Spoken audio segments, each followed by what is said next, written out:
See something? Say something.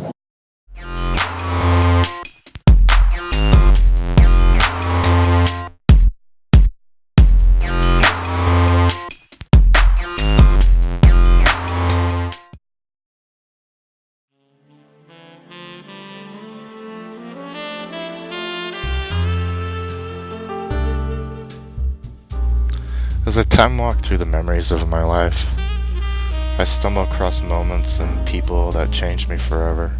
And when I think about all that, I realize just how amazing my journey has been and how blessed I've been.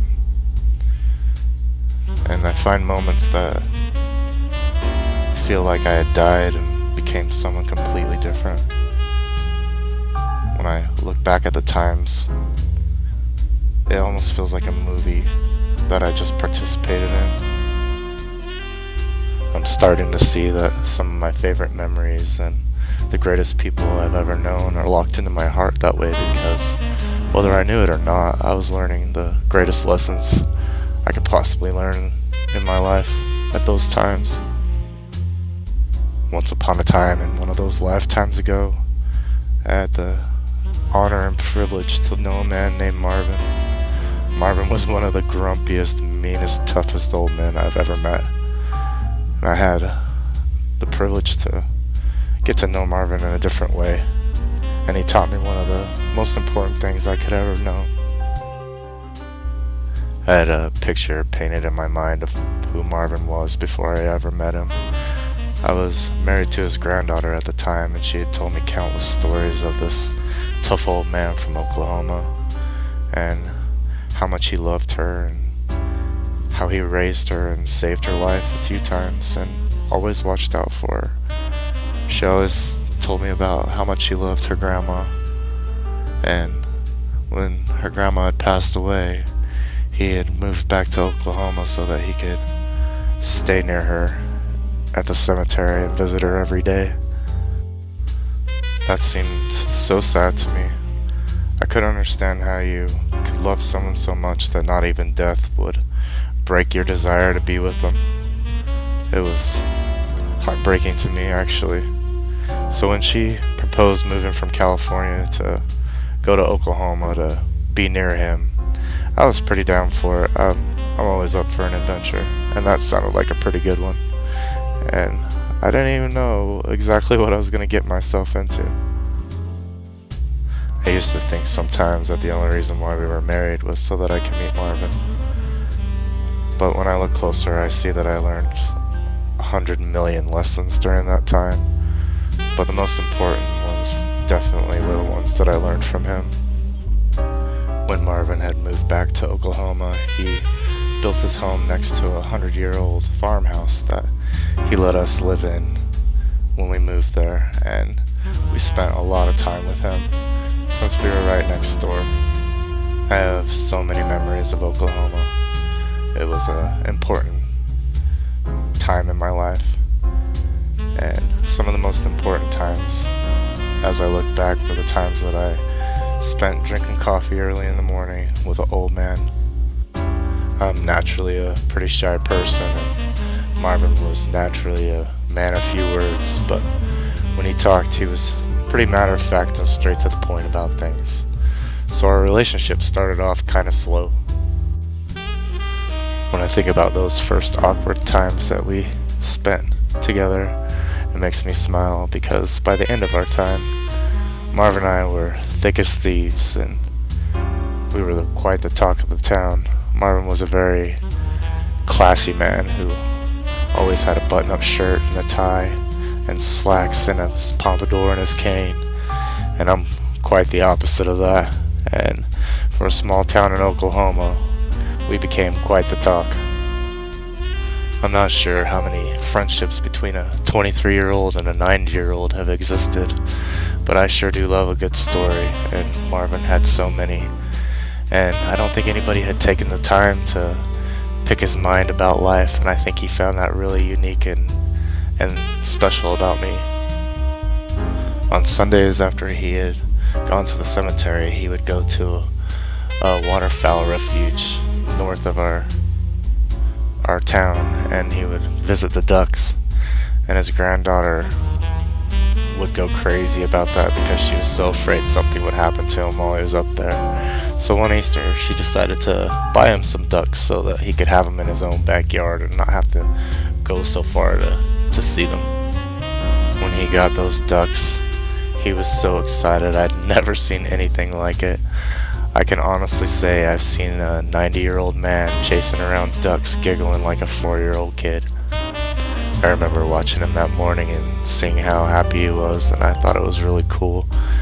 And I thought how cute those ducks were, and little did I know how much I was not gonna like those ducks.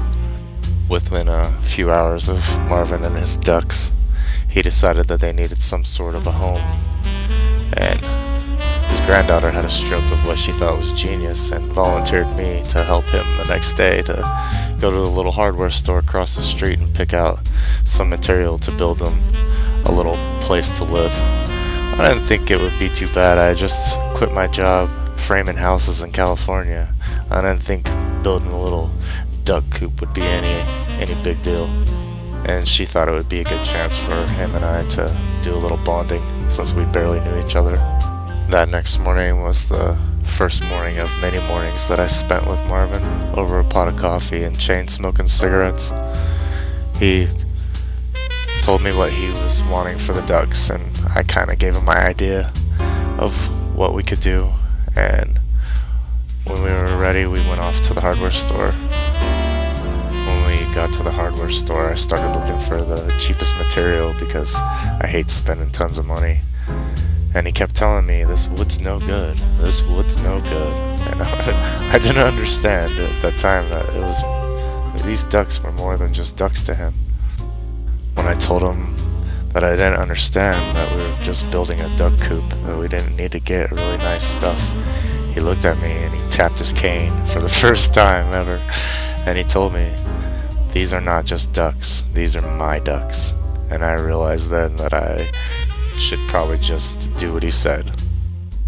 It was one of the first times that I had been with Marvin by myself, and I wasn't really quite sure how to react to him. So we got the materials and went back to his house, and I started on the construction of this duck house. And when I was finished, he came out and inspected it and said it was really good and the ducks should be happy. The next morning I found Marvin in his kitchen drinking a cup of coffee, and he had a cup waiting for me. And he had told me that the duck house was great, but the ducks needed a pond. So that was the day's project, and off to the hardware store we went to build these ducks a pond. The next 3 days I spent digging a hole and building a pond for these ducks. Every time I thought it was done, they needed something else. At first, they needed a way to get into the pond, so they needed a platform. Then they needed a railing in case they fell off. And every day, it was something more and more and more that these ducks needed. And every day, I would find Marvin in that kitchen, and first things out of his mouth, you know, I was thinking about those ducks.